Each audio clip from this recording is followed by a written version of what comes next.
சுவாமி விவேகானந்தரின் அறிவுரைகள் எனது லட்சியத்தை ஒரு சில வார்த்தைகளில் கூறிவிடலாம். அதுதான் இதுதான்: மனித இனத்திற்கு அவர்களின் தெய்வீக தன்மையை போதிப்பதும் வாழ்க்கையின் ஒவ்வொரு அரசியலிடமும் அந்த தன்மை வெளிப்படுமாறு செய்வது எப்படி என்பதை சொல்லுவதுதான் சுவாமி விவேகானந்தர்.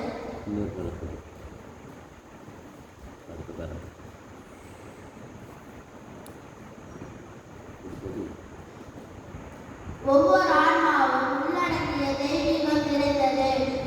புற மற்றும் அக இயற்கையை அடங்குவதன் மூலம் இந்த அக தெய்வீகத்தை வெளிப்படுத்துவதே நோக்கம்.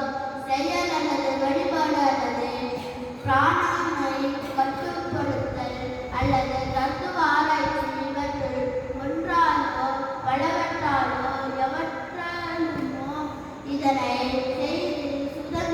சுதந்திரனாக இரு. இதுவே மதத்தின் முழு உண்மை. கொள்கைகளும் கோட்பாடுகளும் சங்கடங்களும் சாஸ்திரங்களும் கோயில்களும் உருவங்களும் இரண்டாம் நிலையிலுள்ள விளக்கங்களே. சுவாமி விவேகானந்தர்.